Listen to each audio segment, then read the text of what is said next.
आणि त्यानंतर आता या विधानसभेच्या निवडणुका ज्या येत आहेत, आता नोव्हेंबरमध्ये विधानसभेच्या निवडणुका येत आहेत. त्यामुळे रिपब्लिकन पक्षाला एक 10-12 जागा मिळाव्यात अशी आमची मागणी आहे.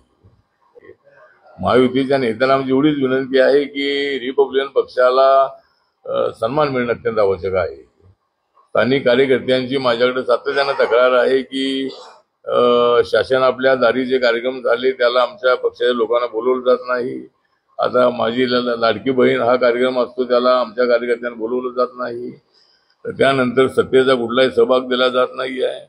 राज्याच्या मंत्रिमंडळामध्ये एक तरी मंत्री आमचा आरपीआय असायला हवा होता, तो मंत्री आमचा घेण्यात आला नाही. माननीय देवेंद्र फडणवीस यांनी विस्ताराच्या वेळेला आपला मंत्री घेऊ असं सांगितलं, पण 2, सव्वा 2, 2.5 वर्ष उलटत आली तरी अजून त्या ठिकाणी विस्तार झाला नाही.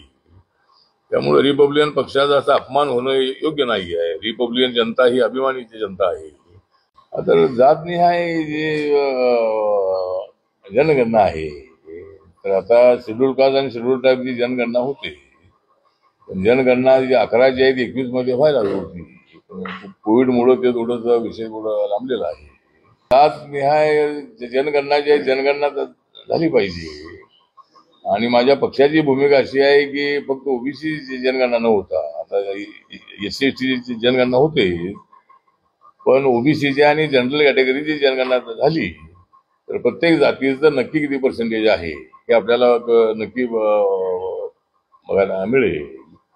आणि उद्या जर अशी वेळ आली की प्रत्येक जातीला त्यांच्या पर्सेंटेज प्रमाणे आरक्षण द्यावं, तर आमची मागणी एवढीच राहणार आहे की जाती व्यवस्था संपवून टाका.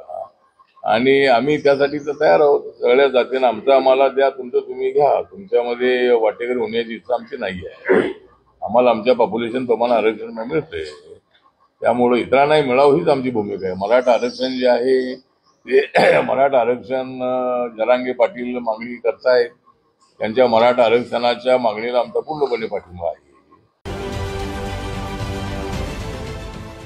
देश विदेशातील प्रत्येक घडामोडींचे लाईव्ह अपडेट मिळवण्यासाठी आता साम टीव्हीच्या सर्व सोशल मीडिया प्लॅटफॉर्मला लाईक, फॉलो आणि सबस्क्राईब करा.